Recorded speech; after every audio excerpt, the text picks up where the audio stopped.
தோத்ததுக்கு fielding தான் main reason ஆயிடுச்சு. ஏன்னா கைக்கு வந்த கேட்ச் அதே ஆள் தான் கைக்கு வந்த கேட்சை விட்டாங்க, அடுத்த ஒரு கேட்சையும் விட்டாங்க. இந்த மாதிரி தான் இந்தியாலையும் சூரியகுமார் யாதவ் விட்டாங்க, இஷான் கிஷன் விட்டாங்க. இந்த மாதிரி கேட்ச் விட பிளேயர்ஸ் எல்லாம் நல்லா அடிக்க ஆரம்பிச்சிட்டாங்க.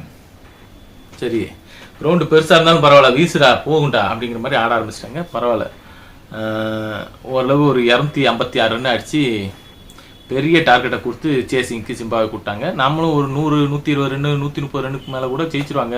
ஏன்னா 100 ரன்னு கிட்ட தானே அடித்தாங்க ஜிம்பாவே வெஸ்ட் இண்டீஸ் கூட. ஸோ அப்படி பார்க்கும்போது இந்தியா போலிங் என்ன சும்மாவா அப்படிங்கிற மாதிரி தான் நான் நினச்சேன். அது ரொம்ப தப்பு கைஸ், அதெல்லாம் ரொம்ப தப்பு. நான் ஒன்றும் பொடியும் கிடையாது ராக்கின்னு ஜிம்பாவே நிரூபிச்சிட்டாங்க. பெனட்டோட தரமான இன்னிங்ஸ். உண்மையிலே பெனட் பார்த்தீங்கன்னா ரொம்ப நாளாக நம்ம பேசிக்கிட்டே இருக்கோம். பெனட் ஒரு சூப்பர் பிளேயரு, நல்ல பேட்டிங் ஆடுறாரு. ஒரு 22 வயசு பையன் அசால்ட்டா பும்ரா ஓவரில் 6 அடிக்கிறாப்புல, வருண் ஓவரில் 6 அடிக்கிறாப்புலன்னா நம்ம அவங்களுக்கு ப்ரைமே கிடையாது. நீங்கள் பவுலர் தான், நீ என்ன ஒருத்த வரைக்கும் நீங்கள் ஒரு ப்ரைம் பவுலர்லாம் கிடையாது, பவுலர். நான் ஒரு பேட்ஸ்மேன் அப்படிங்கிற மாதிரி தான் ஆடினார். சரியா, பும்ராவை பார்த்து ஆடணும், அவர் பெரிய பவுலர். இங்கே பவுலர், நான் பேட்ஸ்மேன், அவ்வளோதான். வருண் ஓவரில் 6, அக்சர் ஓவரில் 6, பும்ரா ஓவரில் 6. ஏன்னா இந்த டோர்னமெண்ட்டில் 6 அடிக்கல. 6 அடிக்காமல் ஒரு T20 இன்னிங்ஸ் ஆடுறாருன்னா அது பெனட்டு தான் சொல்லிட்டு இருந்தாங்க. ஆனால் இந்தியா கூட 6 6, அது சேப்பாக்கத்தில். அப்போ நம்ம பவுலிங் என்ன கண்டிஷனில் இருக்குங்கிறது தெரிஞ்சுக்கோங்க. நம்மக்கிட்ட பேட்டிங் சரியாக இருந்தால் பவுலிங் சொதப்புது, இல்லைன்னா ரெண்டுமே சொதப்பிடுது, ஒன்றுமே பண்ண முடியல.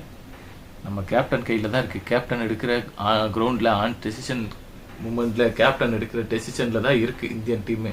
அந்த மாதிரி தான் இருக்குது. ஏன்னா ஒரு 156 சேஸ் பண்ணுறதுக்கு ஜிம்பாவே வந்தாங்க.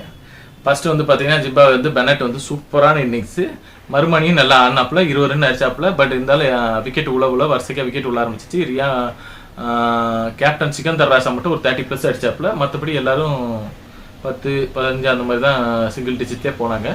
பட் பார்த்தீங்கன்னா பெனட் மட்டும் ஒரு 2ல தனியாக துண்டாக பேட்டிங் ஆடிக்கிட்டே இருந்தார். டீம் ஸ்கோரை 180 வரைக்கும் கொண்டு வந்துட்டார்.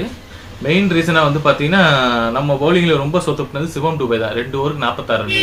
பந்து போடுறதுக்கே அவருக்கு வரல. சரியா, பந்து அவர் சிவம் டுபே பவுலரானே தெரியல. சும்மா ஒரு பந்தே போட தெரியாமட்ட பந்தை போட்டால் கூட இந்த அளவுக்கு போடுவானான்னு தெரியாது. அந்த மாதிரி தான் போடுறாரு.